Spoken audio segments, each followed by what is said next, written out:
एक विचार है कि अपन जो शब्द एक सुनते हैं, क्या शब्द सुनते हैं? कथा। कथा तो कथा एक ऐसा शब्द है कि उसको कहीं से भी जोड़ दो। राम की कथा, कृष्ण की कथा, कोई संत की कथा, भक्तमाल कथा, है ना। कथा कथा कथा कथा और कथा कथा शब्द जुड़ते जुड़ते कथा शब्द हरि अनंत, हरि कथा अनंता। कथा अनंता, अनंता यानी जिसका कोई छोर ना मिले उसको कहते हैं कथा। हरि अनंत, हरि कथा अनंता। जो कथा है वो हरि की क्या है? अनंत है। अब अनंत है तो अनंत नाम जो है भगवान शेष का भी है, जो सदा चीर सागर शयन। जो भगवान चीर का जो शयन करते उनको भी बोलते हैं अनंत। क्यों अनंत? उनको अनंत इसलिए बोलते हैं क्योंकि उनके अनंत सिर है, हजारों सिर हैं उसके। सिंगाजी महाराज कहते शेष सहस्त्र मुख रटे निरंतर। सहस्त्र यानी हजारों, हजारों मुख से मतलब वो क्या कर रहे हैं? भगवान का नाम रट रहे हैं, इसलिए उसका नाम अनंत। अनंत नाम भगवान का भी है, विष्णु सहस्त्र नाम है, भगवान को कहते हैं अनंत। और भगवान की कथा भी क्या है? अनंत। जिसका कोई अंत ना हो उसको कहते हैं अनंत, है ना। तो हरि अनंत, हरि कथा अनंत। हरि भी अनंत है और हरि की कथा भी अनंत है। क्यों? क्योंकि हरि इसलिए अनंत है क्योंकि उसका आदि अंत कोई पार नहीं पा सकता, इसलिए अनंत है। और हरि की कथा भी अनंत है। इसलिए तो कहा है कि तो तुलसीदास जी ने कहा है ना, प्रभु चरित्र सुनिबे को रसिया। क्यों? प्रभु चरित्र सुनिबे को रसिया। अभी भी हनुमान जी रसिक बने हुए हैं। क्यों? बोले कि कथा भी अनंत है और हरि भी अनंत है, दोनों अनंत है। और अनंत नाम जो है ना, अनंत नाम मन का भी है। अब इसकी प्रामाणिकता मत पूछने जाना कि भाई इसकी प्रामाणिकता कहाँ है कि मन को अनंत कहा है। अरे हम कहने जा रहे हैं हमारी प्रामाणिकता के साथ, हम अनुभव के आधार पे कहने जा रहे हैं कि मन का नाम भी अनंत है। क्यों? किसी भी वस्तु की क्वालिटी है जिसमें होगी अनंत मात्रा में, जिसका कोई छोर ना मिले तो उसको कह देना अनंत। हरि अनंत है, उनका कोई और छोर नहीं है, इसलिए हरि अनंत है। उनकी कथा का भी कोई आदि अंत नहीं है, इसलिए उनकी कथा को भी क्या कह दिया हमने? अनंत कह दिया। शेष नाग को अनंत इसलिए कहा क्योंकि हजारों सिर है उनके, इसलिए उनको अनंत कह दिया। मन को अनंत क्यों कहा? सदा चीर सागर शयन। भगवान विष्णु चीर सागर में शयन कर रहे हैं। किसके ऊपर? शेष के ऊपर। शेष के ऊपर शयन कर रहे हैं। और जो छत्र छाया जो बनी हुई है, जिसकी छांव भगवान विष्णु के ऊपर छाया कर रही है, छत्र बना हुआ है, वो अनंत है। किसके ऊपर विश्राम कर रहे हैं भगवान? अनंत के ऊपर। शेषनाग, उसका नाम है अनंत। भगवान उधर चीर समुद्र में शयन कर रहे हैं और कौन सी शेष संज्ञा लगी हुई है? जो अनंत है। जो अनंत है, अनंत के ऊपर, अनंत के ऊपर कौन है? अनंत के ऊपर अनंत है। क्यों? हरि कथा अनंता, हरि अनंत, हरि कथा अनंता। हरि व्यापक सर्वत्र समान है, यानी वो सर्वत्र है, सर्वव्यापक है, जिसको वेद कहता है कि ईशावास्यमिदं सर्वम यत् किंचत्यान जगत। हरि जो है वो व्यापक है, तो शेष भी अनंत है, और जो शेष के ऊपर जो सोया हुआ जो तत्व है वो भी अनंत है। बात एक एक समझ में आ रही है? अब शेष सहस्त्र मुख रटे निरंतर, शेष सहस्त्र मुख रटे निरंतर, क्या रटे? 621,000, 621,000 श्वास का जो शब्द का जो उद्भव जो हो रहा है वो शेष से हो रहा है। शेष की फुक्कार, शेष का शब्द बड़ा तीव्र होता है। तो ये जो हमारी जो श्वास जो है नाभि से नासिका तक जो चल रही है, इसके मुख भी अनंत है। इसके मुख कितने हैं? हजारों हैं। जिस जिस बार में उठ रहा है वो नवीन श्वास होती है। नाभि से जब जब श्वास उठे, जब जब वो नवीन सिर है। शेष की फुंकार, नाग की फुंकार और श्वास की फुंकार सेम है। श्वासों का टेढ़ा मेढ़ा चलना और सांप का टेढ़ा मेढ़ा चलना समान है। जैसे नाग लंबा होता है, ऐसे नाभि से नासिका तक ये भी लंबा होता है। शेष बिल में प्रवेश करता है, ये भी बिल से प्रवेश करता है और बिल से आता है। बिल से जाता है दिल तक और दिल से जाता है दिलदार तक। सांसों के जरिए दे रहा हूं तार मैं तो तेरे पास। आप बोलते हो पटेल साहब, ये वही श्वास है, ये वही अनंत है। यानी श्वास जो है अनंत रूप में जो है, श्वास जो है अनंत रूप में क्या है? शब्द है, तत्व है। उस शब्द के ऊपर, शब्द के ऊपर नाक, श्वास जो है हमारे इस देह के अंदर किसका स्वरूप है? यही वो शेष है, यही वो शेष है। इधर सर क्या सामने, इधर पटेल साहब। यानी को ये समझना है कि हमारे इस देह के अंदर जैसे अनंत, अनंत नाम किसका दिया हमने? जो शेष संज्ञा बना है भगवान, उसके अनंत सिर है। तो नाभि से उठने वाला जो श्वास है उसके भी अनंत सिर है। तो श्वास का स्वरूप क्या है? श्वास का स्वरूप कैसा है? श्वास शब्दमय है। श्वास कैसा है? हा कारेन बहिर्याति स कारेन विषेद पुनः हंस हसेति मंत्रोयम जीवो जपति सर्वदा। ये जीव सर्वदा हंस मंत्र को जप रहा है। कोई सा भी जीव, रामानंदी संप्रदाय के हो जाओ, कबीरपंथी हो जाओ, भक्ति मार्गी हो जाओ, पर जीव तो सर्वदा इसी को जपेगा। कुछ अंतिम सच्चाइयां रहती है जी। श्वास भले तुम हरे राम करो, भले कुछ भी करो, लेकिन जो अनंत जो हमारे अंदर विद्यमान है वो क्या जप रहा है? हंस को जप रहा है। तो कुल मिला के ये अनंत का स्वरूप कैसा है? ये अनंत शब्द को जपने के कारण से कैसा है? शब्दमय है। और सोचो, जो भगवान को आश्रय देता हो तो आश्रय देने वाला बड़ा होता है, आश्रय देने वाला, और आश्रय जो लेने वाला होता है वो छोटा होता है। आपको हमने कंधे पे बैठाया तो हम बड़े हुए कि नहीं? आप छोटे हो।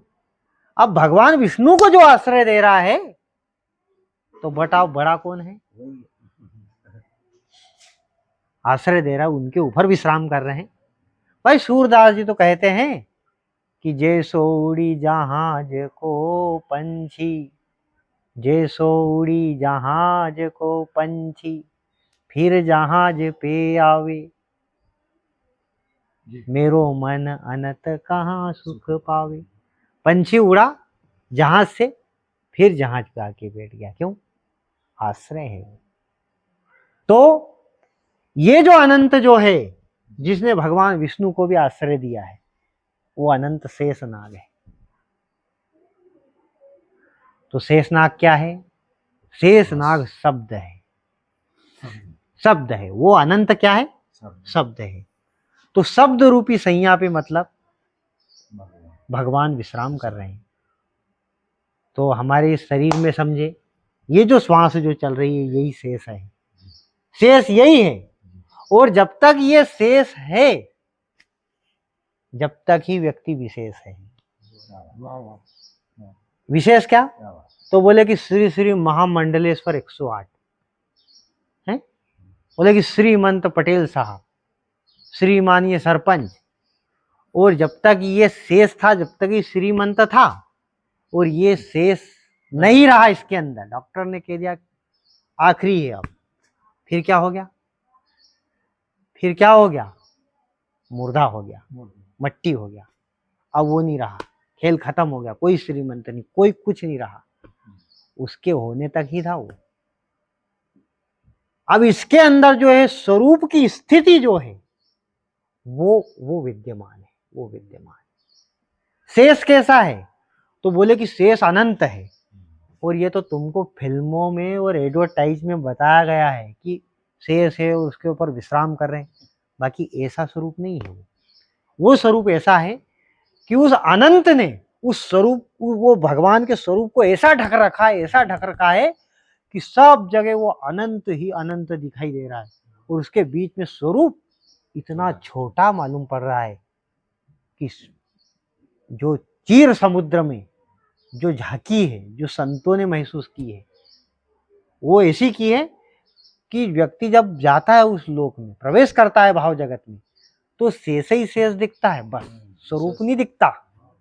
स्वरूप तो बड़ा छोटा सा, इतना अंगुष्ठ मात्र पुरुष है, ऐसा उपनिषद कहता है कि वो अनंत विशाल दिखाई देता है, और जो स्वरूप है वो अंगुष्ठ के स्वरूप दिखाई देता है, बस अंगुष्ठ इतना।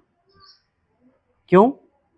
उसकी परिधि कुछ ऐसी है कि श्वास, ये इस शरीर में भी जो श्वास जो आ रहा है, जा रहा है, आ रहा है, जा रहा है, और महान योगीश्वरों ने महसूस किया और कहा कि बोले कि ये भी तो शेष हमारे अंदर है श्वास के रूप में। जब ये शेष हमारे अंदर जब आ रहा है, जा रहा है, आ रहा है, जा रहा है, तो इसमें स्वरूप कहाँ पर है बेटा हुआ, लेटा हुआ? तो बोले कि जिस समय प्राण का आगमन होता है, श्वास बाहर आई और जहां पर रुकी वो सेंटर होता है श्वास का, और फिर वहीं से श्वास का उत्थान हुआ और फिर अंदर गई, बस वो जो केंद्र बिंदु है उसी में तुम्हारा स्वरूप पड़ा हुआ है, बस। इसलिए श्वास के जरिए कई इधर से खींच योगी लोग, कई उधर से खींच, कोई प्राण को, कोई लोग प्राण में अपान को हवन करते हैं, तो कोई अपान में प्राण को हवन करते हैं। हे अर्जुन, ये योगियों की गति है। ये ऐसा है कि कई इधर से प्राण को अपान में कर, कई अपान को प्राण में कर, और उस संधि में जो केंद्र है जहाँ पे स्वरूप सोया है, बाकी तो पूरा आना जाना आगमन है। तो अनंत अनंत अनंत नाम भगवान कृष्ण का है, अनंत नाम उनकी कलाओं का है। अनंत नाम जो है, ये तो हम ये कह रहे थे कि भाई कथा, कथा तो अनंत ही भगवान की, हरि भी अनंत है। अब हरि अनंत, हरि कथा अनंता, और यहां तक भी नहीं, ये है तो इसको क्या कहा, बोले कि यह चरित भनंता, ये शब्द भी तुलसीदास जी ने जोड़े, यही गावई श्रुति संता।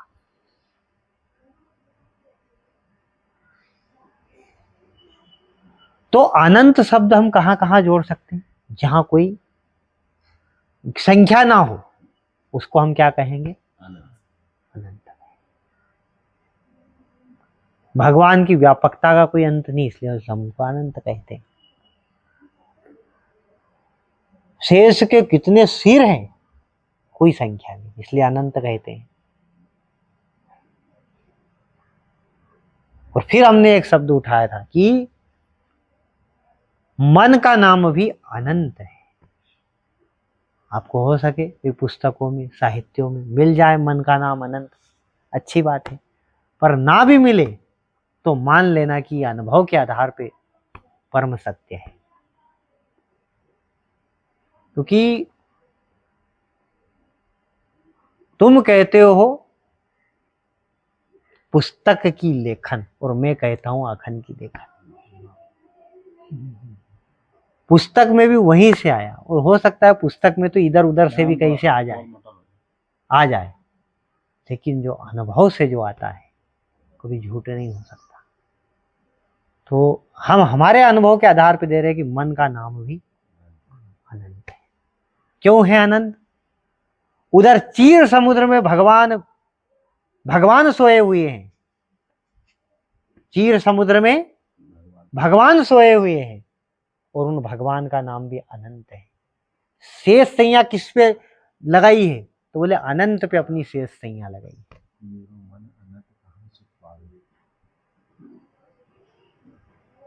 है ना। तो मन जो है उधर भगवान की शेष संज्ञा लगाई है, इधर तुम भी तुम्हारे कमरे में सोए हो, रूम में सोए हो। अब समझना बात को कि मन अनंत कैसे हुआ। रात के 12 बजे नींद टूटी, रात के 12 बजे नींद टूटी तो भाई विचार आया नींद, थोड़ा सा ठंडा गिलास पानी पी लिया जाए तो नींद आ जाएगी। ठंडा गिलास पी लिया पर वो नींद नहीं है। फिर क्या किया? थोड़ा बहुत कहीं मोबाइल चला लिया, फिर कहीं नींद नहीं आई, फिर कहीं पुस्तक भी देख ली, नहीं नींद आई। सब काम खत्म कर दिए, नींद नहीं आई। अब व्यक्ति पड़ा रहा, तो यार वो आदमी ने अभी तक पैसे नहीं दिए हैं, कब तक दे देगा, क्या कर देगा। यार लड़के की शादी हो रही है तो वो छोरी वाले हाँ बोलेंगे कि नहीं बोलेंगे? अनंत है यार। मेरे को इतने दिन से शिकायत है, वो खत्म हुई नहीं, क्या पता डॉक्टर पास चला जाऊं, वे हार्ट धक धक भी करता कि हार्ट अटैक नहीं हो जाए। ये सब क्या है? कल्पना है कि नहीं अनंत? तो मन का नाम भी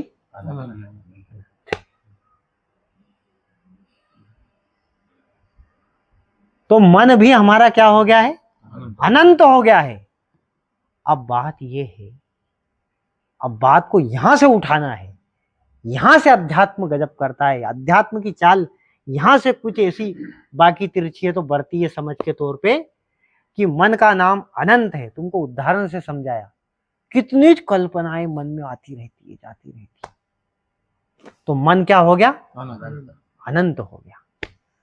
अब भगवान को पाने के लिए मत चिता मगध प्राणा बोधयंत परस्परम। भगवान कहते हैं कि हे अर्जुन मेरे में ही मन लगा। मनसा स्मरण मामनु स्मरण युद्ध च। युद्ध मतलब कर्तव्य कर्म। तो कर्तव्य कर्म कर और मेरा स्मरण कर। कर्तव्य कर, स्मरण कर, यही बोला भगवान। युद्ध का मतलब कर, कर्तव्य कर्म। अब भगवान मामनु स्मरण युद्ध, मेरा स्मरण कर और युद्ध। सबसे शुरू में ही तो गीता में शुरू में ही तो कहा है, बाद में कहा जा सकता था। मामनु स्मरण युद्ध, मेरा स्मरण कर और युद्ध कर। इनका हटे दे मामनु स्मरण युद्ध, युद्ध कर स्मरण कर, युद्ध कर स्मरण कर। जो भगवान का आदेश का पालन नहीं करेगा, तेरे मन की मत चीते हरि की चीती हो न दे। क्योंकि हरि के मन मंगल बसे, मंगल ही सब खोए। तेरे मन की मत चाहे नहीं तो मंगल जावे खोए। अब हरि ने जो चीता है उसको हम कर नहीं रहे। मनमुखी मिलिया लाख पर गुरुमुखी मिलिया कोई एक। तो गुरु के तरफ भी हमको क्या करना पड़ेगा, मुख करना पड़ेगा, हमको गुरुमुखी होना पड़ेगा। और हरि को यदि पाना था तो हरि ने क्या कहा, हरि ने ये कहा कि सन्मुख होए जीव मोहे जब ही।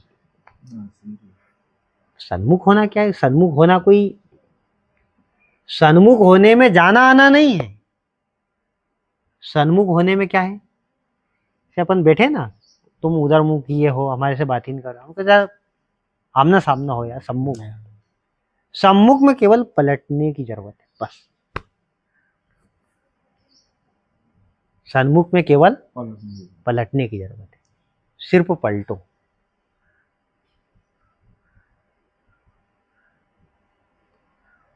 जीव सदा ईश्वर के साथ है, उसको सिर्फ सम्मुख होने की जरूरत है।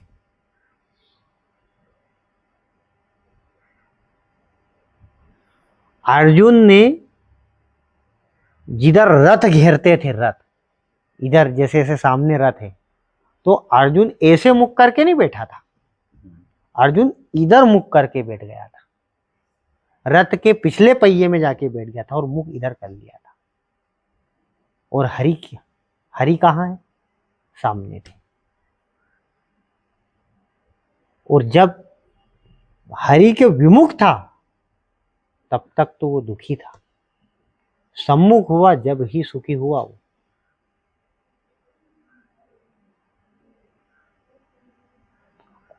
हमको सम्मुख होना है, और उसी समय दुखों का नाश हो जाता है जब व्यक्ति सम्मुख होता है। क्यों? क्योंकि सदा हो शिव जाके संग है खेले बांझ को, सो हम बाला हादरो नित्य निर्मलो। शिव तो शिव के सदा साथ है ही, बस उसको सम्मुख होने की जरूरत है। तो बोल तो बैठ जाए यार, उसको सिर्फ शांत हो जाए, वो सम्मुख हो जाए, बस यही बात है। क्यों पटेल साहब, यही है ना बात। तो जो अनंत जो है, जैसे कि अपन चर्चा उस पर कर रहे थे कि भाई मन जो है वो मन अनंत है, अनंत है। तो भगवान का जैसा जो स्वरूप मंदिर विग्रहों में मिलता है हमको, वैसे की वैसी पोशाक में यदि तुम जाते हो, कोई मंदिर में है कि भाई वहां निषेध रहता है, अभी कोई स्मरण नहीं है कोई तीर्थों का अपने को, पर कहीं कहीं ऐसी मर्यादा है कि भाई भगवान ऐसे है तो तुम भी ऐसे मत जाओ, ऐसा है ना। भगवान जहाँ राजा के भेष में और तुम भी राजा बन के जा रहे हो तो वो उनका अपमान होगा। कोई विशेष उदाहरण याद नहीं आ रहा है हमको, लेकिन रहता है कि भगवान का जैसा वैसा विग्रह तुम भी बन के यदि जा रहे हो, हम वो नहीं करते, हम उनके दास हैं। भगवान राजा के भेष में तो हम राजा के भेष में क्यों जाएंगे। आज का नया समय है, कई ऐसे तीर्थ क्षेत्र मिल जाएंगे, भाई ये नहीं करना है क्योंकि इस भेष में तुम भी। तो भगवान पहले से ही क्या है, अनंत है। भगवान पहले से क्या है, अनंत है। और हमारा मन भी इधर अनंत है। तो स्वरूप क्या हो गया है, समान हो गया है। अब स्वरूप समान हो गया है,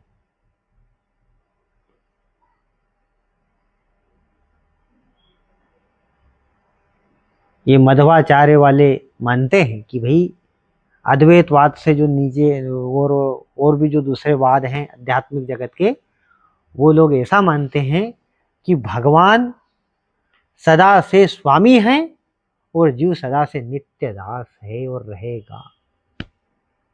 ये अद्वैतवाद को छोड़ के जो दूसरे, जिसे विशिष्ट द्वैत है, केवल अद्वैत है, वो लोग ऐसा मानते हैं।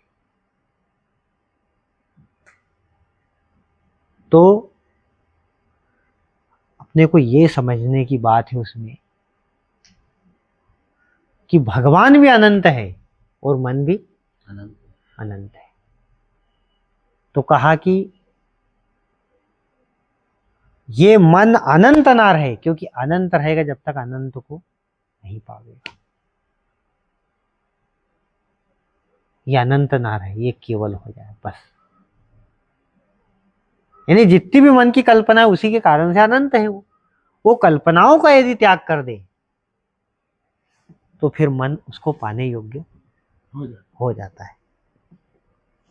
यही है ना बात।